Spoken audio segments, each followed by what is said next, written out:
you know me. Everybody say that they know me, they only see me on the cover of a Vogue and they clone me. We cannot be friends cause I like being lonely. I'm a boss, tell them not today.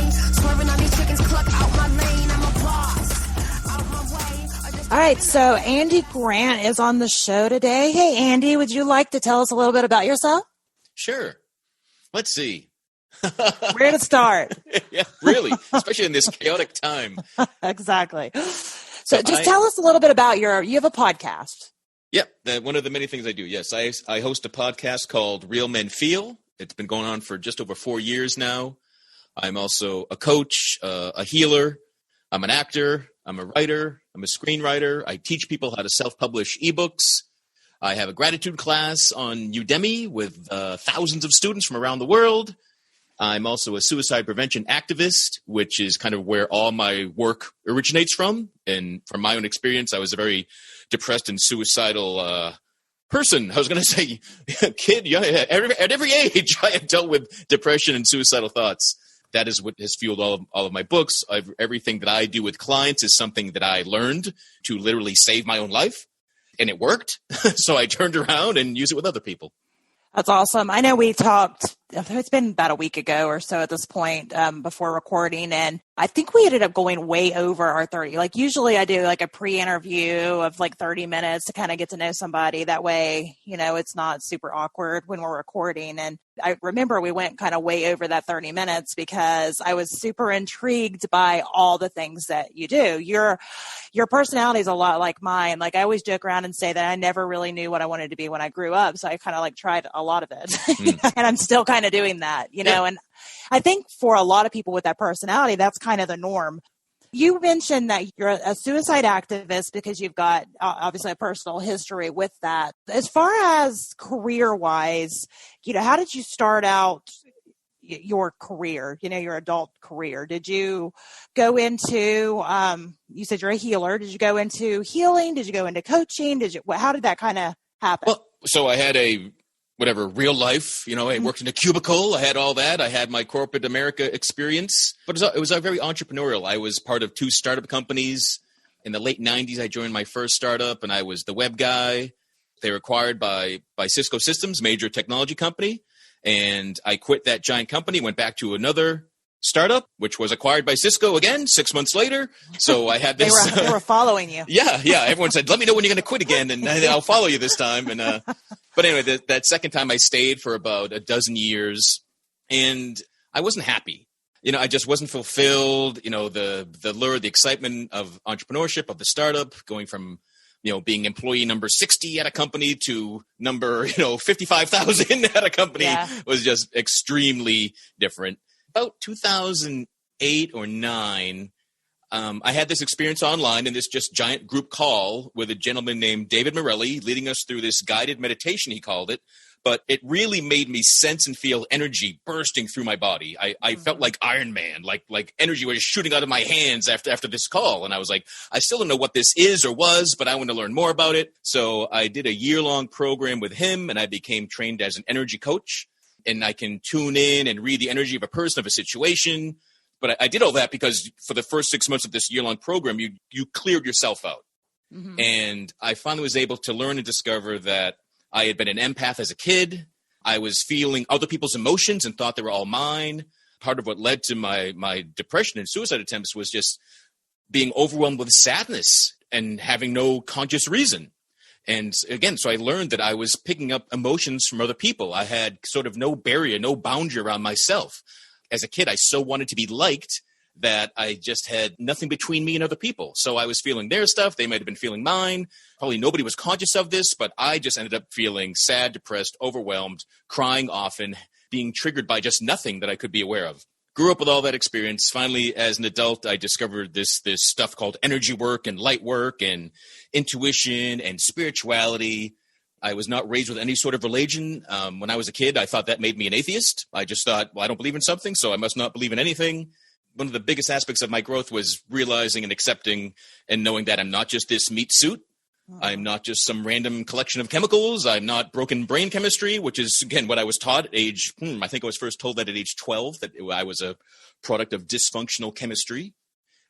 That did not lead me to imagining a wonderful life ahead of me. So that did not help my outlook in life at all. Yeah.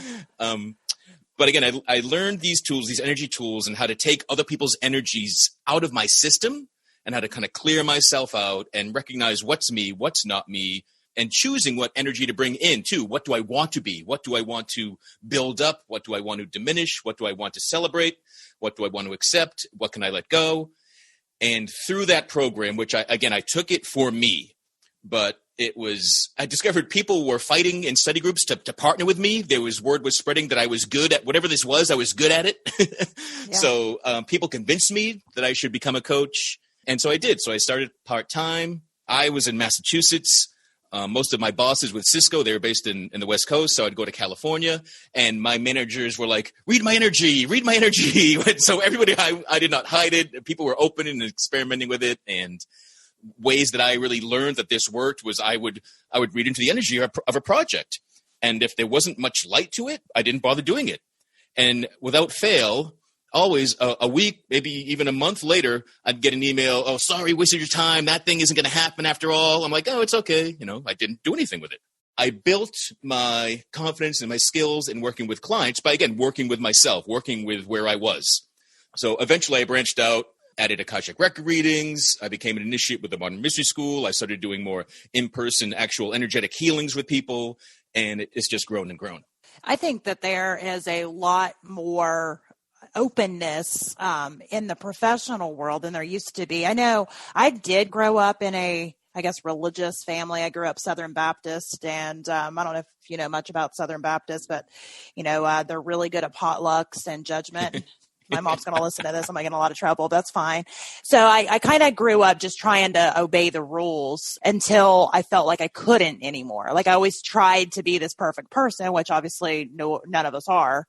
And when I failed at it, I was just like, well, screw everything. And much like you, I absorb other people's emotions, and which a lot of us do. We're very much products, humans, we're very much products of our environment, and some of us more than others. But I had gotten into the professional world, and I never really believed in a lot of the energies, and I actually made fun of yoga, which I do daily now, because I grew up more in the athletics, so weightlifting and sports in lieu of, yoga and meditation. And I just thought it was all just kind of silly and frou-frou. So I know that much like a lot of people that I was around as I got into the professional world, it just was kind of frowned upon. It's just now starting to kind of break through. I still don't think it's 100% all the way cross-referencing at this point, but I do know many, many, many, many people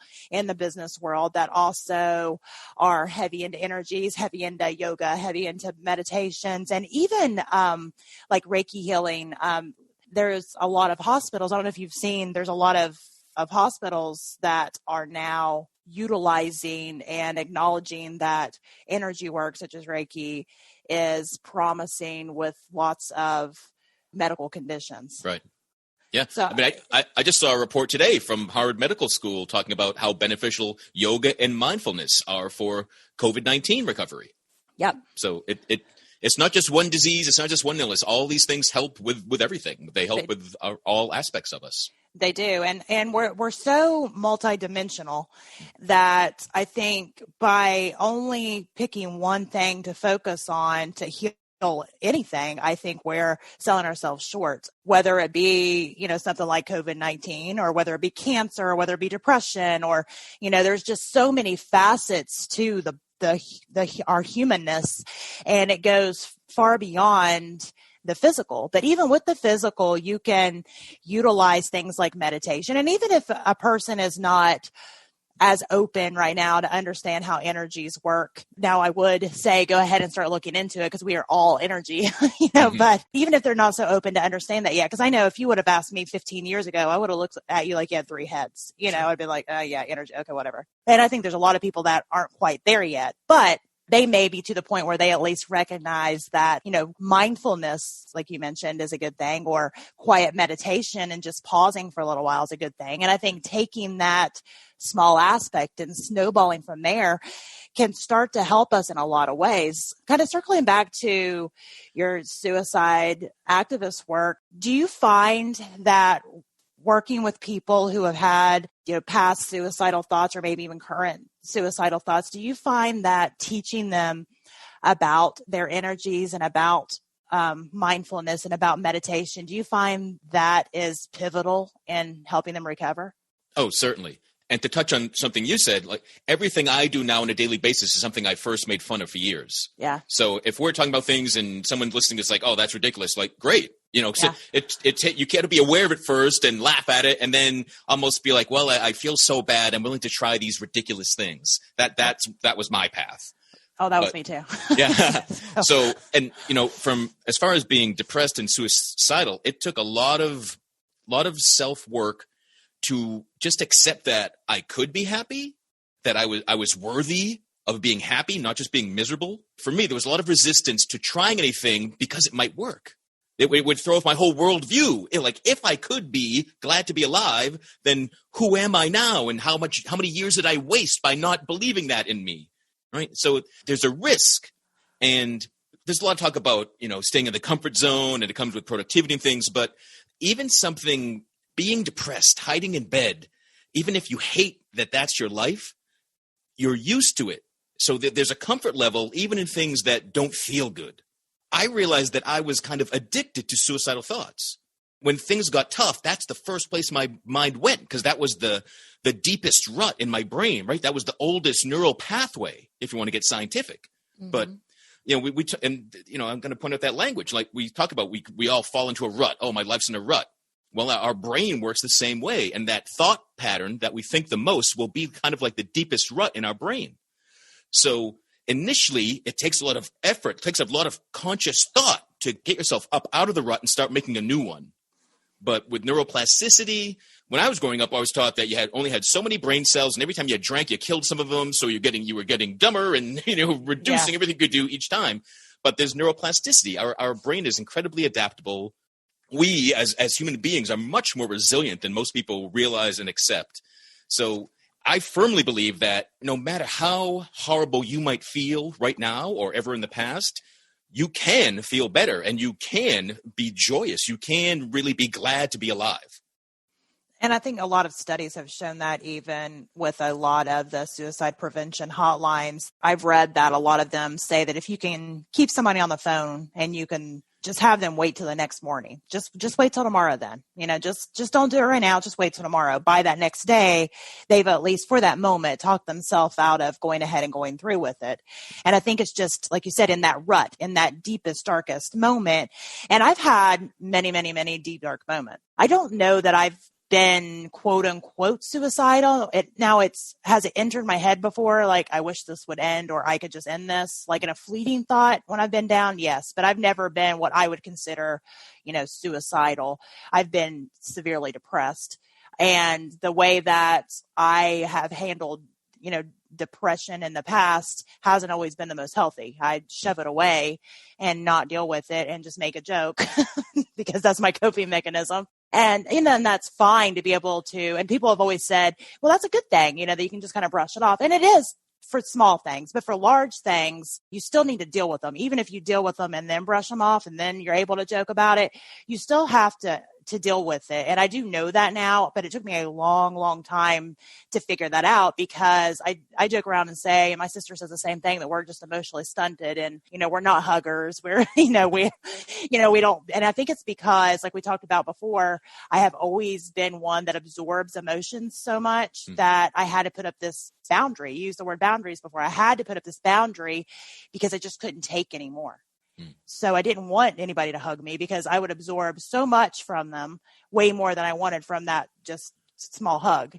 Have you ever had any experiences like that in the past, or is it something that was you considered very emotional growing up, or was you kind of like me that was seen as emotionally stunted, but it was because you absorbed so much that you just had to kind of push it away? There were different phases. Like in like first and second grade, like I was easy to cry. I would be upset and bawling but not know why until I learned more. And then as I got older, I learned, well, this is not a good thing. I get picked on, I get made fun of for doing this. So I was able to shut myself down. So kind of in my teen years, I couldn't feel emotions unless I got drunk. Yeah. So I would drink to get drunk as, a 14-year-old so that I could finally cry again. But yeah, I was glad to hug people. I was glad to have connection because, again, not realizing I was getting it from people, but I'm like, oh, I'd rather like feel whatever you're feeling than what I'm feeling. Because I thought all the bad. I didn't think I was a kid that had depression. I thought I was depression.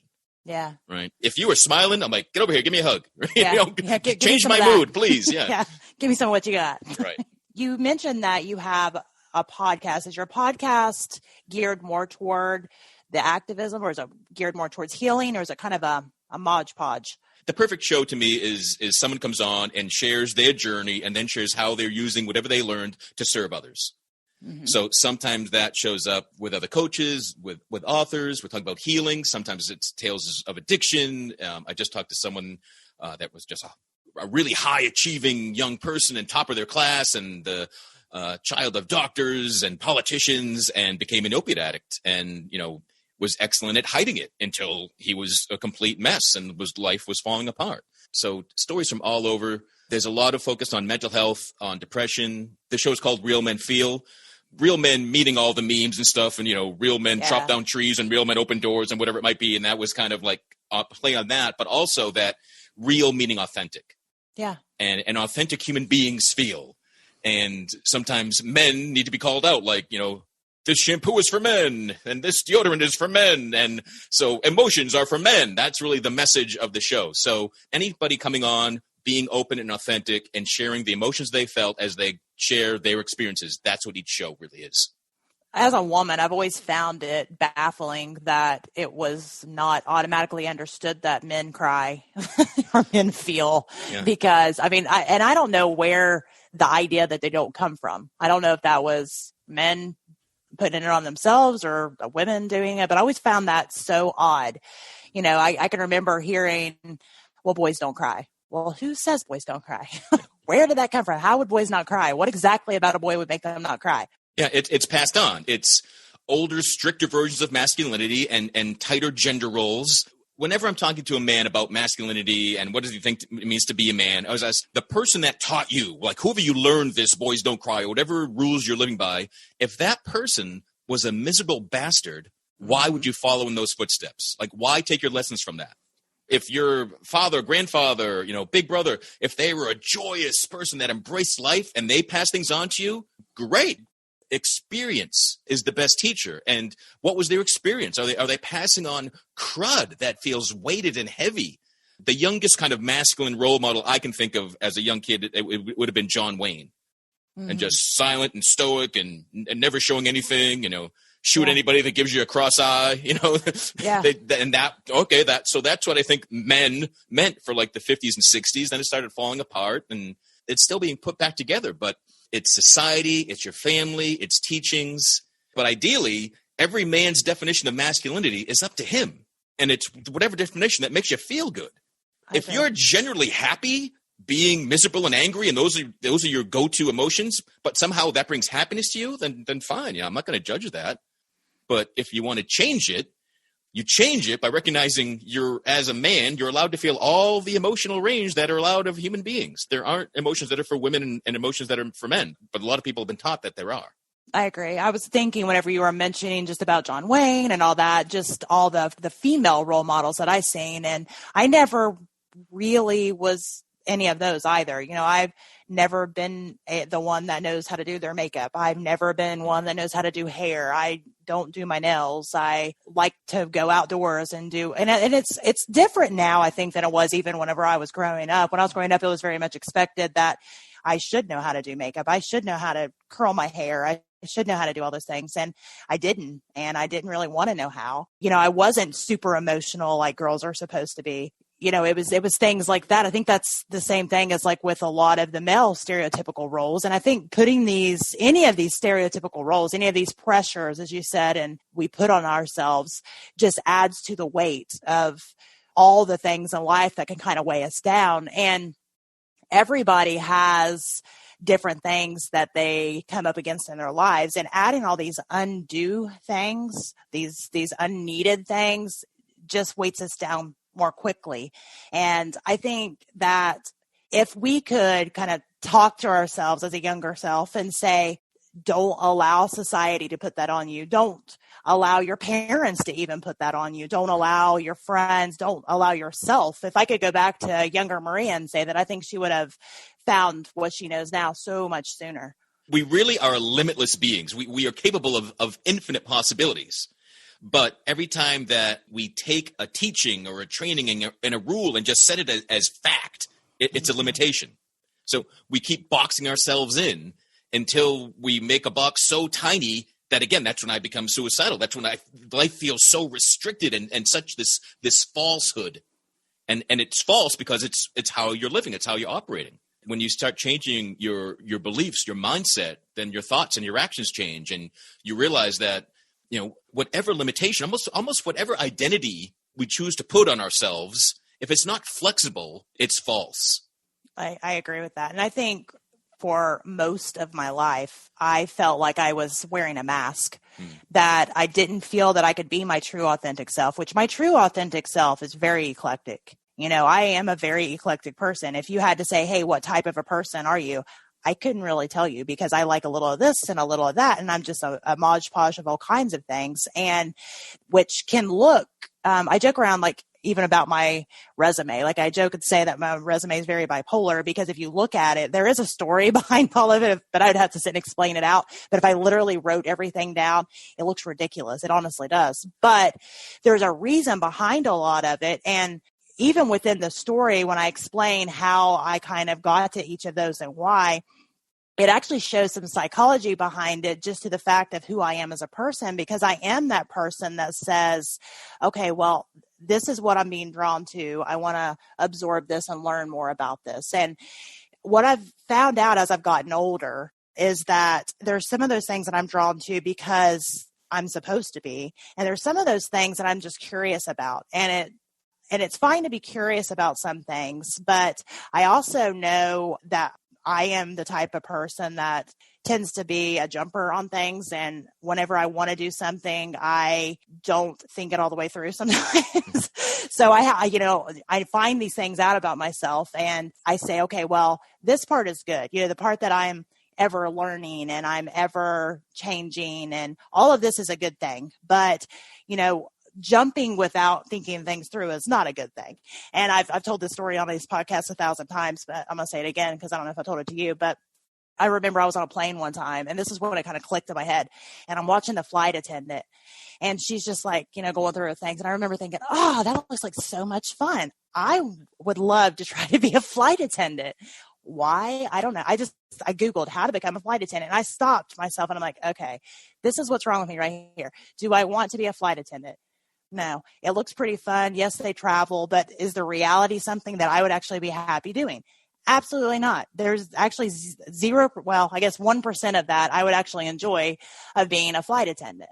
Old Maria, or I guess younger Maria, would have gone ahead and got that ridiculous, whatever it is, I don't even know if it's a certification or whatever, and then never used it, because I figured out after I finished it that I actually don't want to be a flight attendant, But more wise, mature Maria says, okay, that's cool that I wanted to learn more about it. Now I've read a little bit about it, but I'm not going to go through with it because this does not, fall into place with what my purpose is and what I want my life to look like. And I think that our happiness, as people, comes down to our purpose, in my opinion. Yeah. And, I've experienced very similar to yours, and it took me a lot of buying programs and chasing different careers and stuff until I realized, like, oh my God, it's I want what that person feels. So When I see someone loving their job and having a zest for life, I think, oh, it's the job, or it's that program, or it's that outfit, it's the thing they're drinking. I waste money and time, and I did that thing and I still feel like crap. But no, I definitely, I resonate with what you're saying there.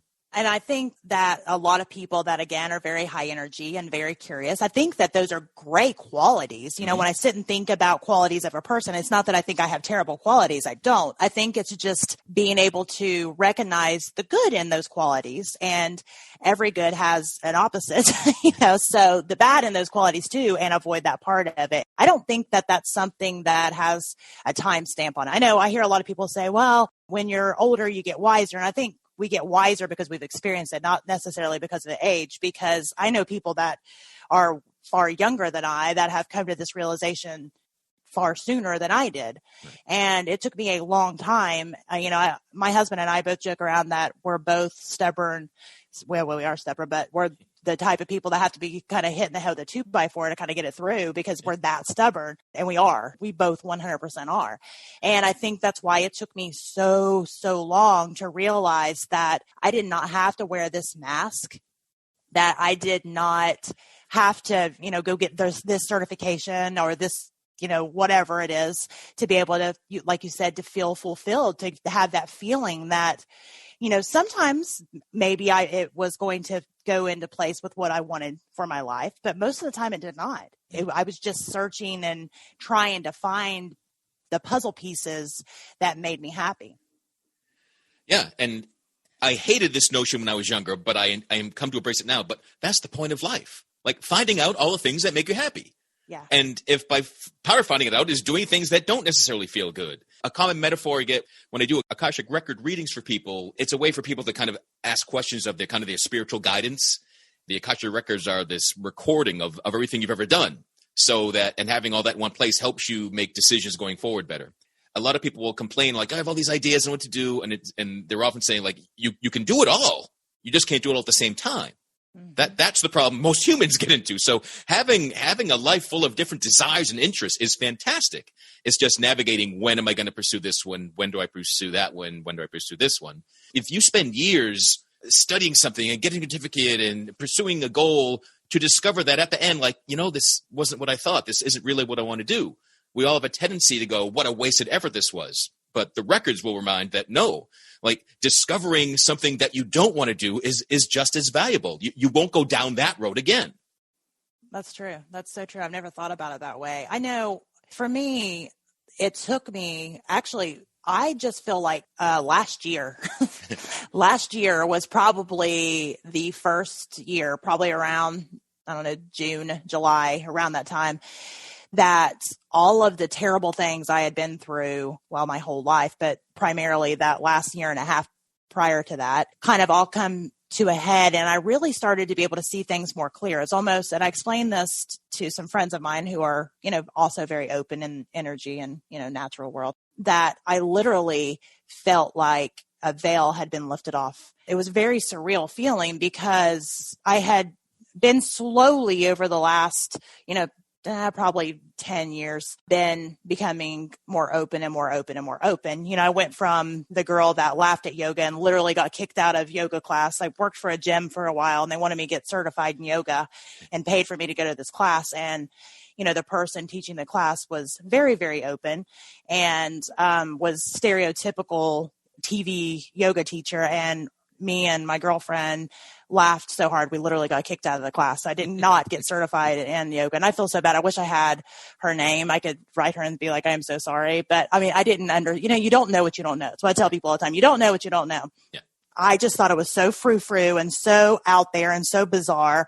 And really, I was just so uncomfortable, I think, because when we grow and change, that is uncomfortable. And I think I was always being pulled toward knowing, the knowing, but I was so uncomfortable with the idea of it because it was so opposite to everything I had ever been taught. Growing up in a Southern Baptist family, anything that wasn't Southern Baptist was looked at as, a cult or devil worshiping, or, I was actually almost terrified of it because that's what I had been told to be. Not to go too further, but that's one of the downfalls and controls of kind of almost any system, not just religious. But Here's what you are and fear what you are not. And that keeps you in line. I think that a lot of it can actually, and I've had conversations with my family who are still involved with the church, that it's not opposite views once you really get into it. There may be some things that they specifically think that I don't specifically think, but if they were a little bit more open, a lot of religious views intertwine with the natural energy world. A lot of them intertwine and they just don't see it. Yeah. I mean, they all originated the same place. Everything's from here. There's got to be a lot of, again, I was not raised with any religion. So when I was in college, I took a religions of the world class, and I took a class on Islam, and I read the Bible, I read the Quran. And what blew my mind was there is so much more in common. There was so much more overlap than there is disagreement. Yet all I've ever heard growing up was the differences. We cherry pick what we think is wrong about any other group to make us feel better about our group. When we let all that down, again, when we drop the boxes, we drop the masks, we're all human beings. I believe we're all doing the best we can based on our current education and energy and mood and sleep and food and all these different factors that go into what your best is in this given moment. But I believe we're all doing the best we can. And, even the worst idea in the world is somebody's best idea in that moment. Yeah. And if we can do that, we can see the commonalities and the energy that binds us together. And again, when I was a kid and I thought all this was just complete nonsense and the oneness and the multidimensionality and all these words that I now use because I've had an experience of them.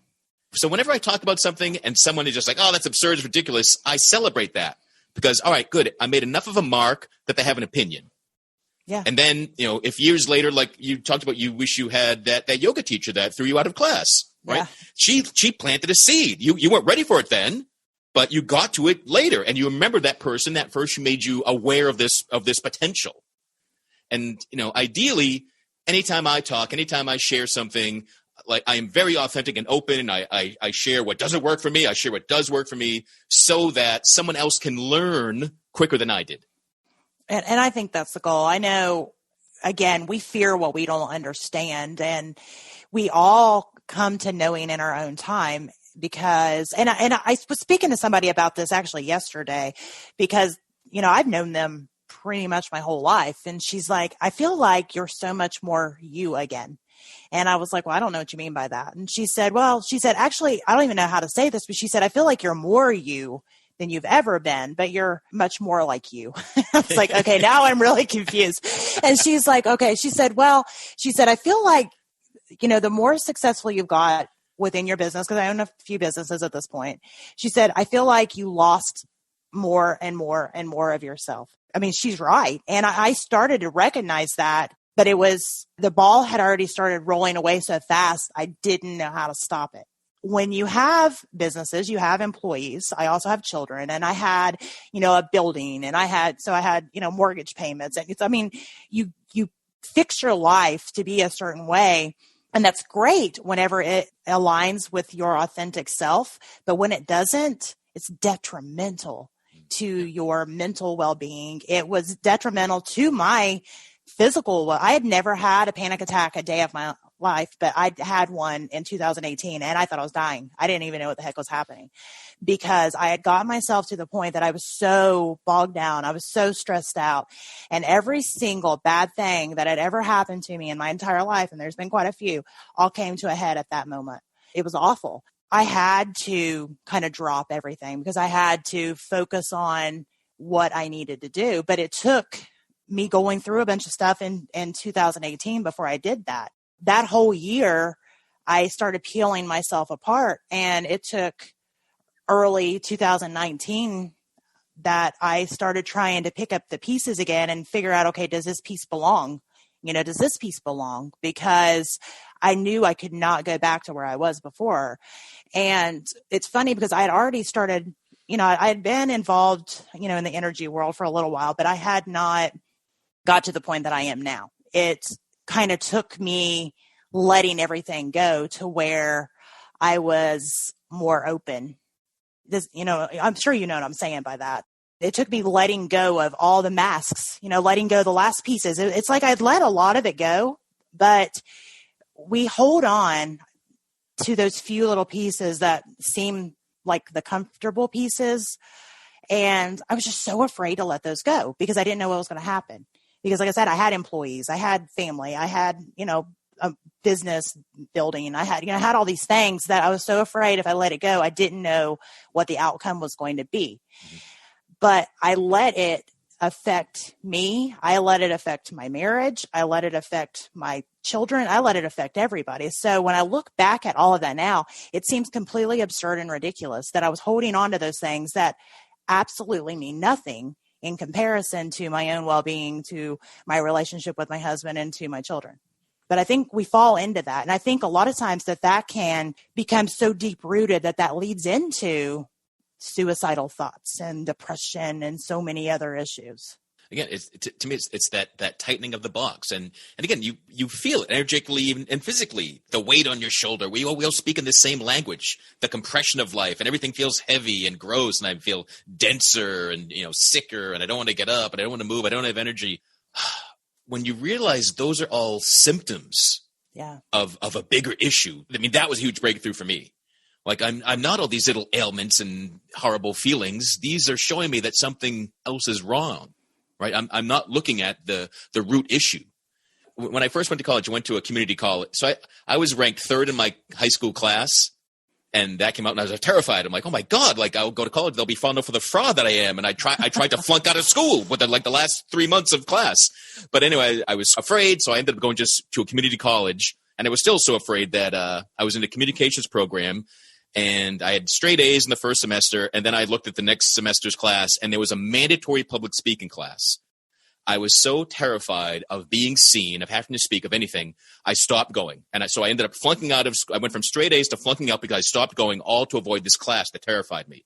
So if you told me years later you'll be, narrating audiobooks and speaking on stages and doing podcasts, I'm like, no freaking way. That is not who I am. Yeah, we get so used to – our own defenses and protections and masks that we get fooled and we think that's who we are. I totally get your friend saying you're less of you, but you're more of you because you're less of who we thought you were, but we see the real you shining through now.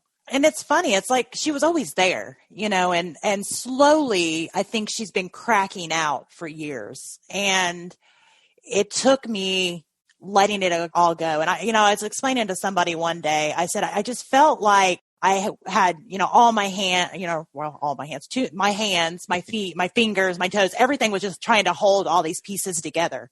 And if you couldn't kind of use your imagination, I just felt like I was just using all my strength to be able to just keep it all together, and I'm shaking and I'm sweating and I'm in pain but I'm holding it together because, I'm stubborn.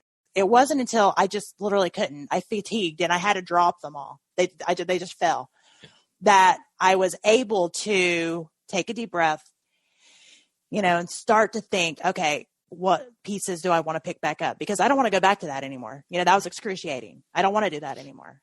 But it wasn't until I just dropped them. I just dropped them that I could actually see that I didn't have to even hold. Most of them I was putting on myself. It wasn't even that somebody said, well, you have to do this. That like 95% of it, I was telling myself I needed to do for whatever reason. I have no idea. And I think so many people fall into that rut, especially, professional business owner, entrepreneurs. We say those words and I've made the statements too, grind, hustle every day. And there's nothing wrong with grinding and there's nothing wrong with hustling, but there is something wrong when that becomes who you are and you're randomly grinding and you're randomly hustling for this idea of success that you don't even believe in. Yeah. What I mean? Again, what I find the things we're meant to do, there's an easy flow. So when it takes all your effort to juggle all these balls and keep all these things happening, again, that's a sign, that's a symptom that those aren't really all the things you're meant to be doing. I agree. But so if you're an entrepreneur and suddenly, oh, wow, can I actually just take a Sunday off? Can I coast? Can I just work 4 days this week? Really? No, that can't be right. I better find something to work on. Yeah. So we all, again, I find that productive people, high achievers, we're often the most judgmental, and we're the most judgmental about ourselves. Exactly. Yeah. I was like that even with my relationship. I was like that with my mothering, my parenting ability, my, mothering ability of my children. Like, I would pat my friends on the back and be like, what, you're doing your best. That's all that matters. They're going to be happy. They're blah, blah, blah. And then I'd beat myself up. Why didn't you do that? You should have got up and you shouldn't have fed them cereal. You should have got up and cooked, breakfast. It was Saturday. How dare, it's just, we just give ourselves these hate talks all the time. And it's not that those thoughts don't ever try to creep in my mind, that I would be lying if I say they don't, but I don't allow them to stay there. I'm like, nope, absolutely not. They ate their food. They're good. It was still healthy, and you were mentioning about symptoms within the energy world also deal with wellness. And one of the things that I believe in is from a functional medicine standpoint, not that there's anything wrong with conventional medicine. I don't believe that there's anything necessarily wrong with it, except for the fact that it's looked at as being the only way to do things. So the way that I believe from a functional side, and I'm finishing up my PhD as a natural health practitioner, not because I believe I have to, because that's something I actually want to do. I believe that, there are the natural ways of doing things that we should try first because they are less abrasive on the body. They're easier to absorb. There's so many reasons to do that without the nasty side effects of a lot of the conventional prescription meds. That being said, if I go out and get in a car accident, I don't want somebody rubbing herbs on me. You know what I mean? You've got to sit and think that they go together. We've forgotten the old ways of doing things because all these new ways came, but really it's a blend of both. So when you think of it from a functional standpoint, a lot of the things that are being treated are symptoms of other things. So if you've got a headache and you're like, oh man, I got a headache, you go and you pop, an ibuprofen or an aspirin. Did you have a headache because of your lack of ibuprofen or aspirin? No. You have a headache because that's a symptom of something else. So with functional medicine, that says, okay, well, let's find the root cause of your headache. Are you dehydrated? Do you have some type of deficiency? And you kind of work your way through. That doesn't mean that you don't ever need a prescription. That means let's try to find the root causes of these things first. And then once you've gone through all those, and this is all we have left, this is what we have left. And I think that way of looking at, the medical world is a lot like you were saying about symptoms. Yeah, right on. And I've heard it said often too that Western medicine is best for acute issues, emergencies, a broken bone, something right now, right? But chronic things are, find the root. That's where the natural work, the natural remedies, the more holistic approaches tend to bring the most long-lasting benefit. Yeah, I agree. And I think that there's a lot of people starting to embrace that more. It's funny, since all this COVID-19 stuff, I have had so many people reaching out to me through my wellness companies. And it's been people that kind of joked and made fun of me in the past a little bit and called me a witch doctor and, all that kind of stuff. So I've actually, a couple of posts was like, okay, I see you all, calling for me now. And, it's just been funny. But people are starting to at least see the need for both sides now. We've got so many things that have been great scientific breakthroughs, but we've forgotten our roots. We've forgotten kind of how we got there. So, a lot of people don't realize that many prescriptions have a natural herbal root. There's, a plant or a root that had this medicinal property to it. What happened was they said, oh, okay, well, it has this medicinal property, but it's going to cost X amount of dollars and take X amount of time to be able to cultivate this. We can do a synthetic version cheaper. But the problem with synthetic versions is it comes with lots of side effects. Right. That's the reason that I have, really always been and I say always since I kind of decided that I didn't think it was stupid. You know how that goes, but to really push that side of things to say, I look at myself as the gray area.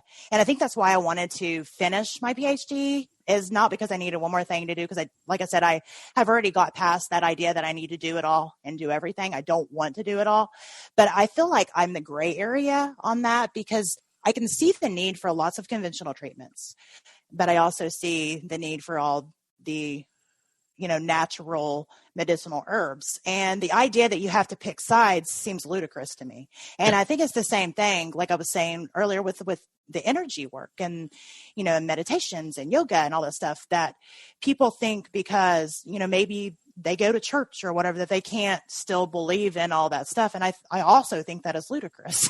Why do you have to pick sides? Yeah. And if you really understood each side, you'd see that they begin at the same place. Yeah. So I don't know. It's funny how the mind evolves and how, I mean, it seems cliche and silly, but I do believe that everything that kind of happens to us in life happens for a reason, because, as I could sit and list all the horrible things I've been through and all that, whatever, not that I'm like, yeah, I'm so glad that happened, but I do feel that it moved me and put me in a place and open my mind up in an area that maybe would not have been without those things happening. I do think that, with that being said, that there is something to be said for everything happens for a reason. Yeah. And there really is a gift in everything.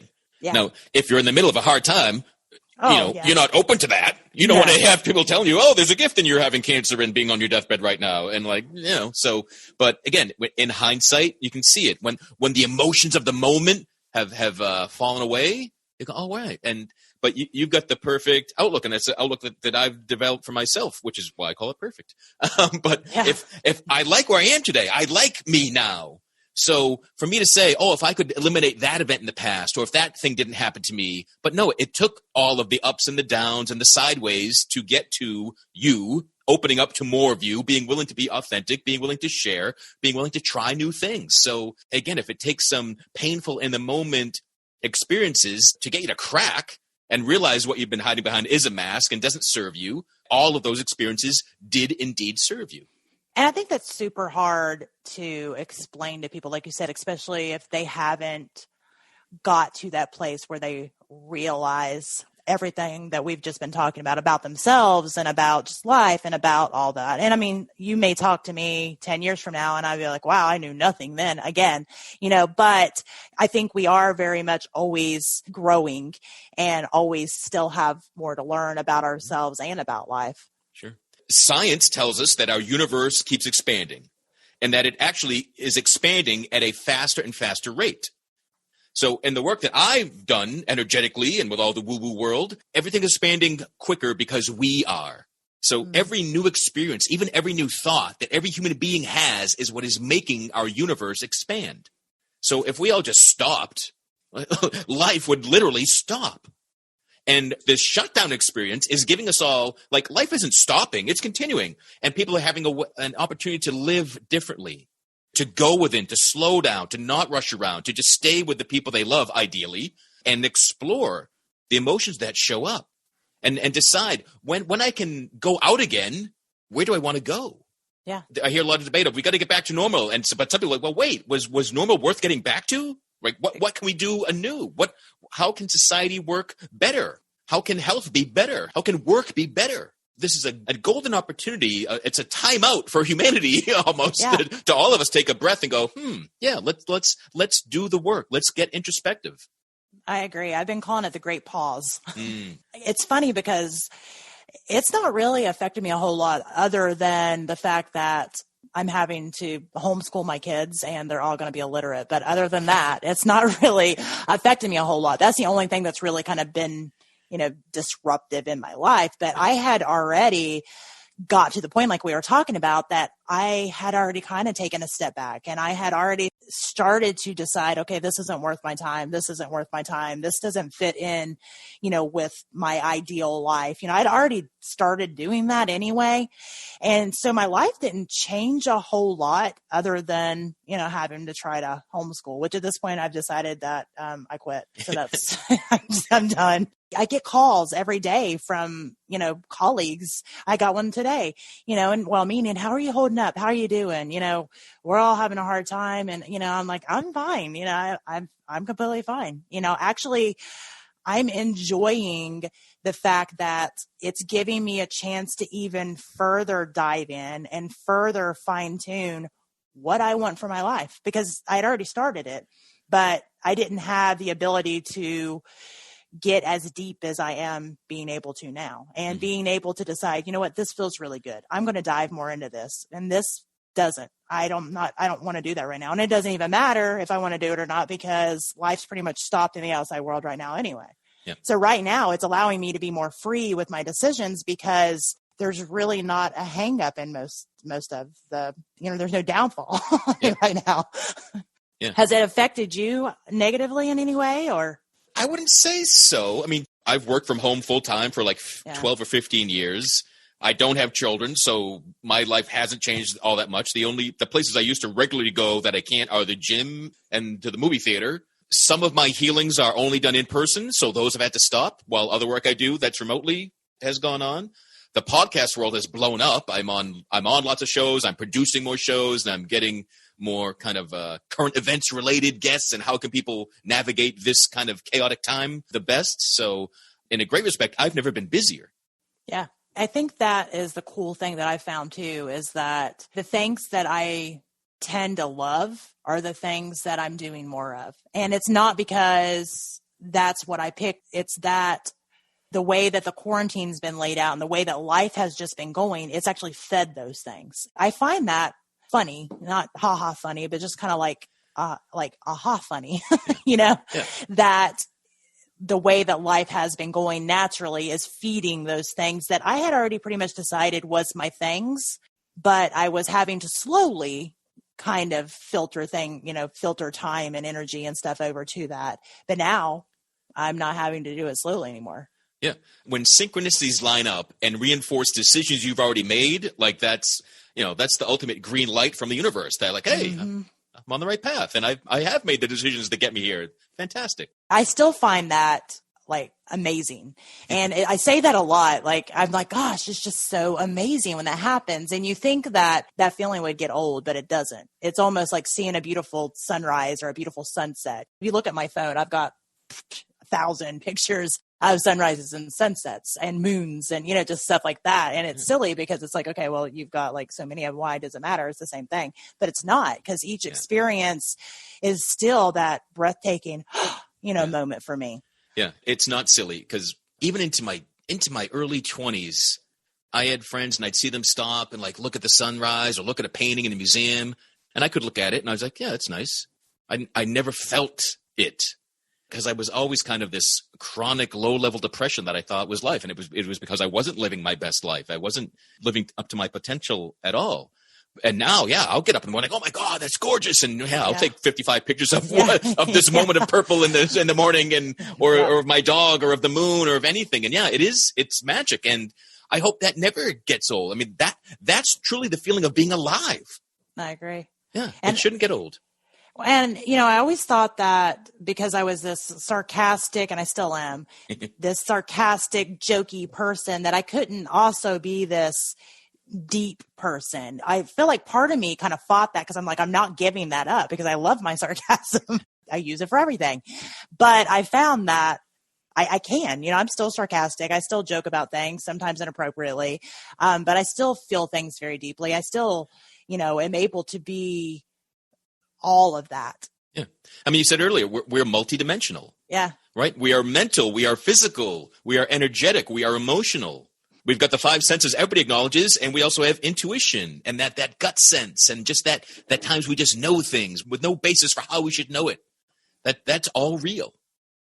And I think that should give some hope to people that were like me, that thought I couldn't be professional. I couldn't have a business and still believe the way that I believed, or want to live my life the way that I wanted to live it, because it wasn't what professional business people do. Yeah. That I had to wear this mask and be two completely different people. For the people that are listening that are kind of like in the depth of that thought right now, just stop it, because first of all, nobody ever said that I've ever heard. And if they did, they're dumb. And second of all, if you cannot be who you are and still be in the profession that you're in, do you even want to be? Yeah. I've said that to so many clients. Yeah. Like, why are you denying yourself to stay in this place? And it's like so many people say they don't like the job they're in, but then keep saying they can't leave it. Yeah. And like, well, both of those things can't be true. And I bet neither of them are. Yeah. But, yeah. We have so much more power than we realize, because it's easier. It's easier to be the victim. It is. Yeah. And especially if you're used to it, and maybe you've been taught that way, if you come from a lineage of victimhood, just think that's how life is. But like, I was afraid to take responsibility because I thought responsibility came with blame. Well, I don't want to, it's not my fault. Like, people did bad things to me. This isn't my fault that everything sucks. All right. And it's not. When it's not about fault, but taking responsibility means I now am empowered to change what I don't like. Exactly. Yeah. And we're all capable of that.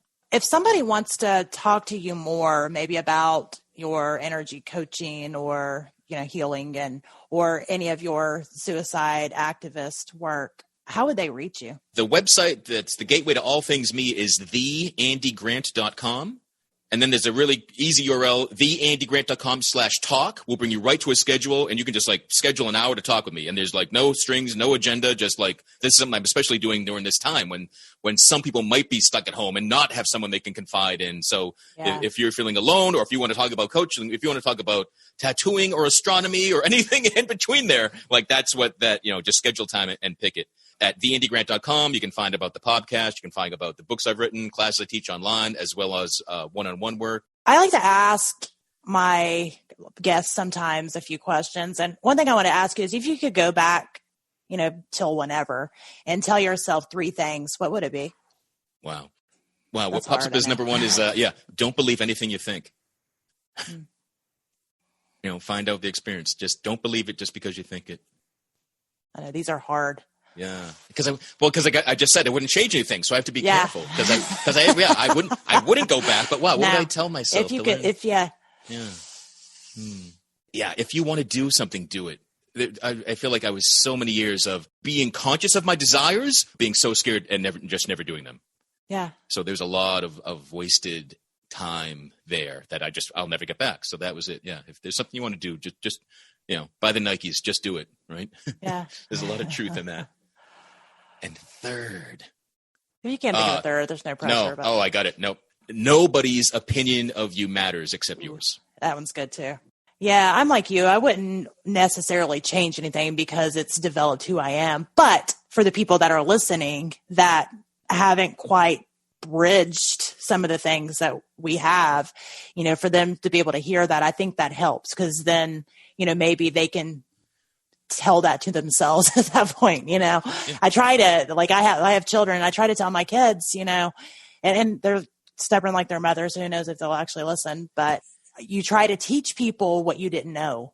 And that was my main reason for doing a podcast is I didn't know anything about podcasting and I'm still learning as I go, but I want people to know things that I didn't know. Mm-hmm. Yeah. Every book I've written, and I have a book called Still Here, How to Succeed at Life After Failing at Suicide. And it's everything I wished I knew when I was 17. Yeah. It would just prevented so many painful years. I'm a boss. Tell 'em not today. Swerving on these chickens, cluck out my lane. I'm a boss. Out my way. Or just do every little thing that I say. I'm the freaking greatest. I'm the rage they exclamated. LA Times, I stay on page 6. I'm even your favorite's favorite. You better tell 'em who's the boss. Me